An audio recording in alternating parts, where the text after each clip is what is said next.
Kembali lagi bersama channel kita semua. Jika Anda suka, jangan lupa komen, like dan subscribe, serta bila Anda berkenan. Selamat membaca dan mendengarkan. Perintah Kaisar Naga, Bab 3876-3878. Setelah mengumpulkan materi, Dev tidak tinggal lebih lama, dan pergi bersama Penatuasun. Setelah meninggalkan cabang Paviliun Wantong, Dev dan Penatuasun kembali ke pesawat. Penatuasun, bisakah Anda memberi saya kamar terpisah di pesawat? Saya bisa memberi Anda lebih banyak uang. Tentu saja, saya masih bisa membuat keputusan tentang pesawat ini. Tidak peduli apakah itu terkait uang atau tidak. Penatuasun tersenyum ringan, dan kemudian menyiapkan ruangan terpisah untuk Dev. Alasan mengapa Dev menginginkan ruangan terpisah adalah supaya dia dapat mencoba menyempurnakan boneka tersebut selama berada di perjalanan. Sekarang metode dan bahan untuk memurnikan boneka telah tersedia, Dev dapat menyempurnakannya. Pesawat itu kemudian perlahan lepas landas, dan Dev mulai menyempurnakan boneka di dalam ruangan pribadi. Mengikuti metode Ouyang Zhenhua, Dev mulai menggabungkan berbagai bahan. Terselubung sinar cahaya, material ini perlahan mulai berubah bentuk. Melihat boneka yang perlahan mulai terbentuk, Dev merasa sedikit bersemangat di dalam hatinya. Dia punya cara untuk menyempurnakan boneka. Selama dia memiliki bahan yang cukup, dia bisa membentuk pasukan boneka dan menaklukkan seluruh dunia surga dan manusia.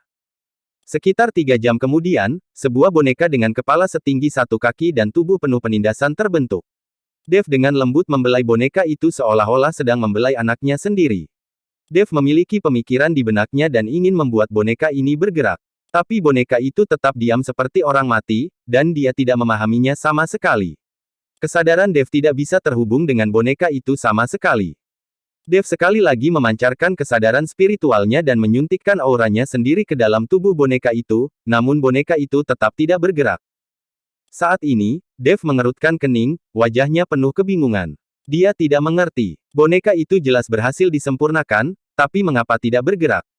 Setelah bermain-main untuk waktu yang lama, banyak biksu di seluruh pesawat melihat ke arah ruangan tempat Dev berada. Suasana di kamar Dev mengalir deras kesadaran, tapi dia tidak bisa membuat boneka itu bergerak dan memerintahkannya. Biarpun dia ingin memasukkan boneka itu ke dalam cincin penyimpanan, dia tidak bisa melakukannya. Dev sedikit marah. Sial, apa yang terjadi? Jelas ini berhasil dibuat sesuai metodenya, tapi kenapa boneka ini tidak bisa digunakan sama sekali? Dev bingung. Hahaha, kamu tertipu. Kali ini, Raja Iblis Awan Merah tertawa. Bagaimana mungkin? Jika kepala keluarga Ouyang berbohong kepadaku, maka dia ini tidak beradab sama sekali. Dev tidak percaya bahwa Ouyang Zhenhua akan berbohong padanya. Dia hanya memberitahumu cara pemurniannya, bukan cara pengendaliannya. Bukankah kamu tertipu? Meskipun boneka itu berhasil dimurnikan, namun tidak memiliki sumber energi sama sekali. Sungguh ajaib jika dia bisa bergerak. Itu adalah boneka yang hanya bisa digerakkan oleh kekuatan dari sebuah energi. Kata Raja Iblis Awan Merah. Ketika Dev mendengar ini, dia tiba-tiba menyadari bahwa mayat boneka halus semacam ini perlu digerakkan oleh batu roh, pil binatang, atau energi lainnya. Dev buru-buru mengambil batu roh dari cincin penyimpanannya, dan kemudian memasukkannya ke dalam boneka itu. Kali ini, boneka itu akhirnya membuat beberapa gerakan. Namun setelah bergerak, boneka itu tiba-tiba berhenti bergerak lagi. Dev bingung lagi. Berapa banyak energi yang terkandung dalam batu rohmu? Kamu ingin menggunakan potongan kecil batu roh itu untuk menggerakkan boneka sebesar itu? Apakah kamu bercanda? Kata Raja Iblis Awan Merah. Melihat ini, Dev mengobrak-abrik cincin penyimpanan lagi, dan kemudian menggunakan pil binatang dan bahkan beberapa rumput peri, tapi dia tidak bisa membuat boneka itu bergerak bebas. Dev akhirnya mengerti sekarang bahwa keinginannya untuk membentuk pasukan boneka hanyalah mimpi. Mungkin berbagai sumber daya yang dikonsumsi oleh pasukan boneka ini, yang tidak dia miliki. Meski 10 juta koin spiritual bisa digunakan untuk membentuk sebuah boneka, namun jika ingin boneka tersebut bisa bertarung, Anda tetap membutuhkan sumber energi. Ibarat membeli mobil mewah, kalau tidak diisi bahan bakarnya, percuma saja. Boneka ini merupakan barang konsumsi jangka panjang. Pantas saja keluarga Ouyang tidak memproduksi boneka dalam jumlah besar. Hei, sepertinya boneka ini tidak berguna seperti mayat. Pantas saja para kultivator iblis itu membuat mayat boneka, tapi tidak ada yang belajar memurnikan boneka. Dev menghela nafas, merasa bahwa dia tidak bahagia. Melihat boneka yang dimurnikan di depannya, dia tidak bisa begitu saja membuangnya, kan? Tepat ketika Dev tampak frustrasi, dia tiba-tiba mengarahkan pandangannya pada esensi api pamungkasnya. Ada beberapa jenis api pamungkas, dan energi yang terkandung di dalamnya tidak perlu diragukan lagi. Apa yang akan kamu lakukan? Kamu tidak ingin menggunakan esensi api pamungkas sebagai penggerak energi untuk menanamkannya ke dalam boneka itu, kan? Raja Iblis Awan Merah memperhatikan bahwa penglihatan Dev terlihat salah, jadi dia bertanya. Mengapa tidak? Dev bertanya balik. Brengsek, apakah kamu gila? Itu adalah esensi api pamungkas milik Raja Bintang Roh Api, yang dapat dianggap sebagai harta karun dari surga, dan kamu benar-benar menggunakannya pada boneka. Jika Raja Bintang Roh Api mengetahui hal ini, apa yang akan dia pikirkan? Kata Raja Iblis Awan Merah. Saya tahu benda ini sangat kuat. Tapi hanya dengan cara inilah boneka saya bisa menjadi berguna. Jika esensi api pamungkas ditambahkan ke dalamnya, boneka saya dapat mencapai alam Mahayana. Kemudian saya akan memiliki pengawal alam Mahayana. Dan, esensi api pamungkas ini tidak akan hilang, itu hanya digunakan pada boneka itu, dan dapat diambil kembali ketika saatnya tiba. Kata Dev, dan kemudian esensi api pamungkas menyelinap ke dalam boneka itu. Dalam sekejap, aura menakutkan mulai menyebar, dan seluruh pesawat berguncang, membuat banyak biksu bingung dan bertanya-tanya apa yang terjadi. Dan di mata boneka itu, nyala api berkobar, dan bahkan tubuhnya terbakar oleh nyala api, dan nyala api itu terus bergejolak. Dev merasakan aura pada boneka itu dan sedikit bersemangat di dalam hatinya, tapi dia masih tidak tahu seperti apa kekuatan dari boneka ini. Pukul sesuatu, aku ingin lihat. Dev memerintahkan boneka itu untuk memukulnya dan biarkan dia melihat dengan baik. Jangan, jangan. Raja Iblis Awan Merah melihat ini dan dengan cepat berteriak. Sayangnya, sudah terlambat, dan bonekanya telah meninju. Bola api meledak seketika, langsung membuat lubang besar di pesawat itu. Pesawat berguncang, dan angin kencang terus mengalir dari lubang. Ini mengejutkan Dev. Dia tidak menyangka bahwa pukulan boneka ini begitu kuat. Ini adalah kesalahan dalam menghitung. Tuan Chen, ada apa? Pada saat ini, Penatua Sun datang dan bertanya dengan keras di luar. Oh, tidak masalah. Saya tidak sengaja merusak pesawat saat berlatih. Dev segera menyimpan boneka itu dan membuka pintu. Angin menderu-deru, dan Penatua Sun tercengang ketika dia melihat pesawat itu bolong. Tahukah Anda, pesawat ini terbuat dari berbagai bahan dan sangat kuat, serta terdapat formasi di sekitar pesawat tersebut untuk mencegah seseorang membajak pesawat tersebut dan menyebabkan kerusakan. Jika itu terjadi, reputasi Paviliun Wantong akan terpengaruh. Siapa yang akan menggunakan jasa pesawat Paviliun Wantong? Tapi sekarang itu malah dilubangi oleh Dev. Tuan Chen, baiklah. Setelah mendarat, saya akan meminta seseorang memperbaiki pesawat itu. Dev tampak malu dan hanya bisa menggunakan formasi untuk menutup sementara lubang tersebut agar tidak mempengaruhi penerbangan pesawat tersebut. Begitu saja, pesawat itu memiliki lubang besar dan terbang ke markas Paviliun Wantong dan mendarat. Dev meminta maaf dengan wajah bersalah dan berinisiatif memberikan kompensasi sejumlah uang.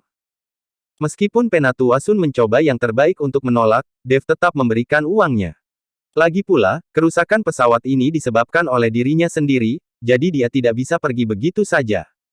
Setelah mengucapkan selamat tinggal kepada Penatua Sun, Dev meninggalkan Paviliun Wantong.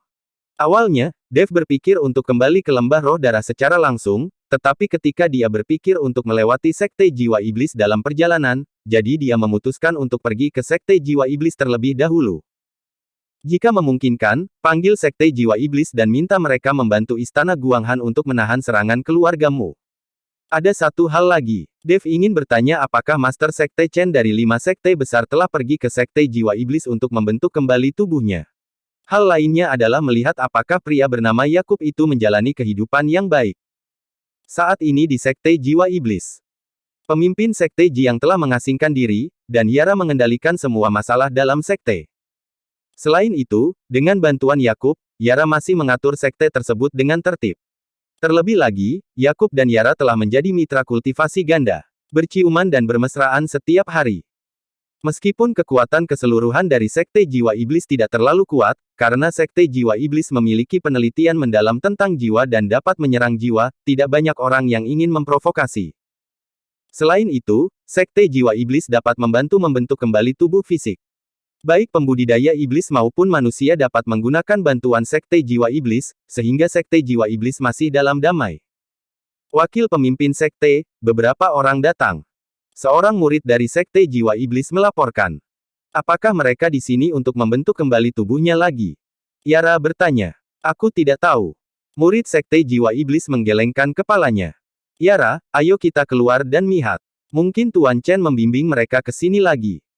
Beberapa hari yang lalu, orang-orang dari 5 sekte besar yang diterima oleh Sekte Jiwa Iblis juga direkomendasikan oleh Dev, dan mungkin kali ini juga. Yara mengangguk, lalu mengikuti Yakub keluar. Ketika dia sampai di depan pintu sekte, dia melihat seorang pemuda berjubah hitam, dengan beberapa bawahan, berdiri dengan tenang di depan pintu. Sekilas, dapat diketahui identitas pembudidaya iblis lainnya. Namun, Yara tidak peduli, apakah itu ras manusia atau pembudidaya iblis, jika mereka semua ingin membentuk kembali tubuh mereka, tetapi hanya jika mereka diberi imbalan sumber daya yang cukup. Rekan-rekan Taois, saya bertanya, mengapa Anda datang ke Sekte Jiwa Iblis kami? Yara melangkah maju dan berkata dengan sopan.